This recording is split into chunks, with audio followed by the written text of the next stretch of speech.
months now, the nation has been debating the prospect of an Islamic center or mosque just 2 blocks north of the World Trade Center site. But missing from that debate has been the voice of the imam that everyone is talking about, Faisal Abdul Rauf. Well, tonight, just moments ago, he broke his silence exclusively on CNN, and he made some big headlines. Breaking news tonight, he said if he had to do it over again, he would have chosen another site. He said when it comes to moving it, all options are on the table. But giving in now, he says, could strengthen radicals on all sides and threaten national security. We're going to talk extensively about that tonight, much more with people on all sides of the question. But first, though, I just want you to hear, in case you missed the whole thing, I just want to hear some of the most important things that the imam said tonight, some of Soledad O'Brien's interview, starting with why, for now, he's not moving the center. I am extremely concerned about sensitivity, but I also have a responsibility. If we moved from that location,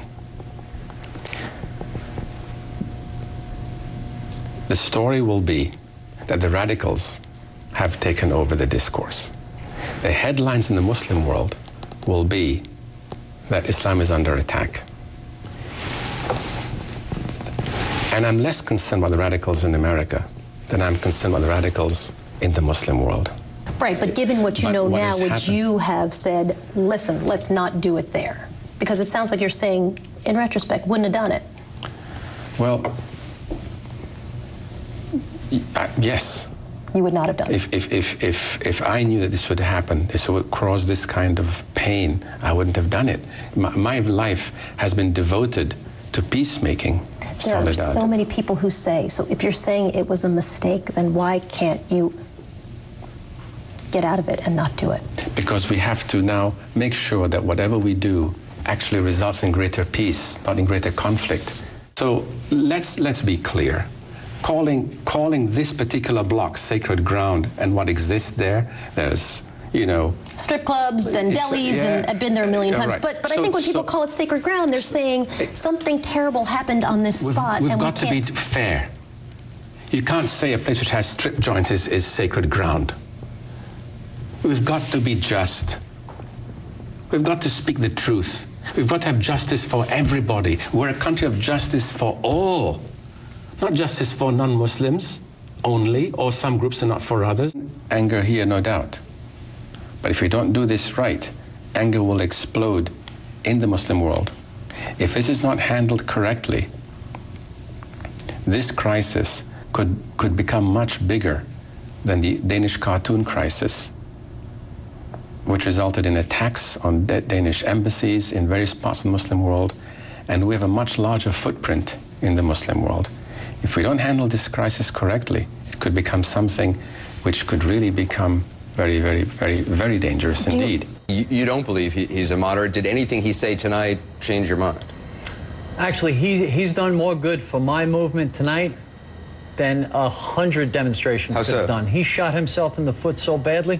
You're not going to be able to chisel a smile off my face. How so? With the whole national security thing. That's a veiled threat. He's saying, you make me move, and guess what? The whole radical Muslim world is coming after us. That's what I read. Mm-hmm. And when I was in the green room, Rosalie, we both came to the same conclusion. I actually wrote it down on a piece of paper, and I showed it to her. But Andy, if I may... And I would say on 9/11, it didn't take a mosque for extremists to come and attack the World Trade Center and kill my brother. So what I'm finding here to be very disturbing is that now this mosque has to go up or there'll be retribution. That's very disturbing, especially to hear Imam Rauf has come back from the Middle East and that he must be hearing chatter or something over there to think that there's a possibility of retribution. That frightens me. And imagine when I first heard about this mosque, the first thing that scared me, and now I'm a lay person. Imam Rauf should have known this before he started on the path. I was very fearful for the security of New York.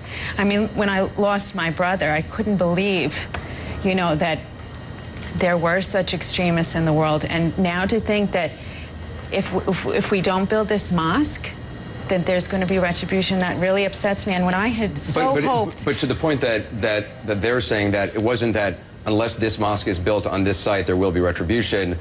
I think what Fried is interpreting it is as unless there's a resolution that Yeah, but he kind of said that the Muslims around the world are watching what we do here, which is at this very seems site. to be true. I mean, do you believe that's true? Oh, I do, but isn't that really scary that if we don't build this mosque, that as the old expression said, they'll be held to pay? And he also called us radicals, in a very sublime sort of way. Anybody that doesn't agree with this mosque is a radical, and the radicals have taken over the discourse, is what he said. I would also like to say that... He didn't name, people who were opposed to this mosque as radicals. He just talked about radicals in the United States. He said if it was moved, he said radicals will take over the discourse. I take it as he's considering me a radical.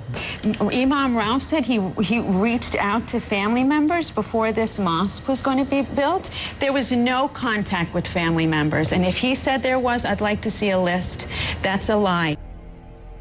As the Holy Quran tells us, be conscious of God and speak always the truth.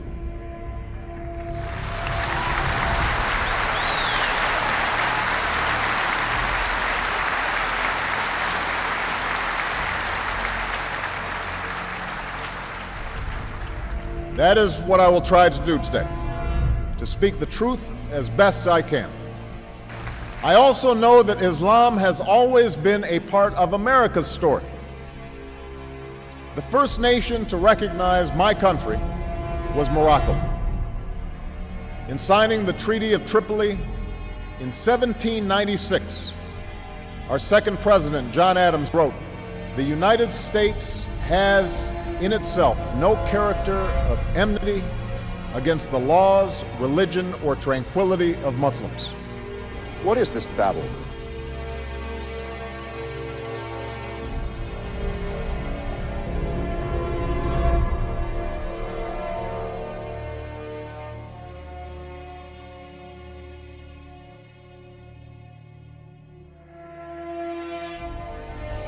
Islam is a great religion, observed peacefully and devoutly by over 1 billion people in our world.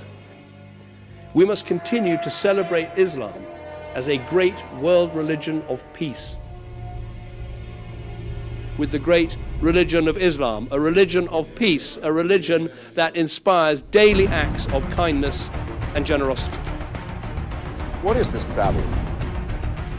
As the Holy Quran tells us, be conscious of God and speak always the truth. What is this babble? Forward for an ability to see each other. Nonsense. They have a More responsibility to act. It is not babble More to prohibit. babble. They have a More responsibility to act. What is this babble? It is not babble More to prohibit. babble, babble. What is this babble?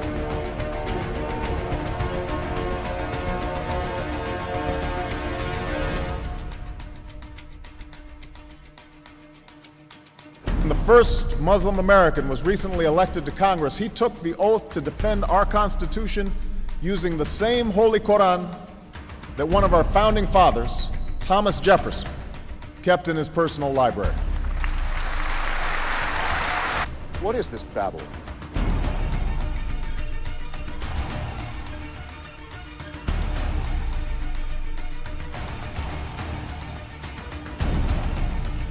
The most toxic form that religion takes is the Islamic form. The horrible idea of wanting to end up with Sharia, with a religion-governed state of religious law, and that the best means of getting there is jihad, holy war, and that Muslims have a special right to feel aggrieved enough to demand this, I think is an absolute obscene wickedness, and I think their religion is nonsense. And in its entirety. God speaks to some illiterate merchant warlord in Arabia, and he's able to write this down perfectly. As the Holy Quran tells us, be conscious of God and speak always the truth.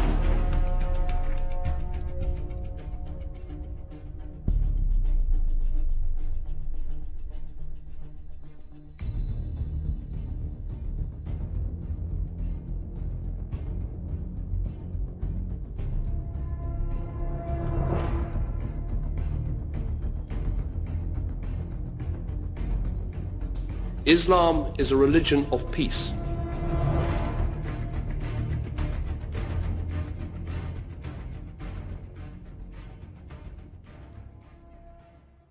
Islam teaches peace.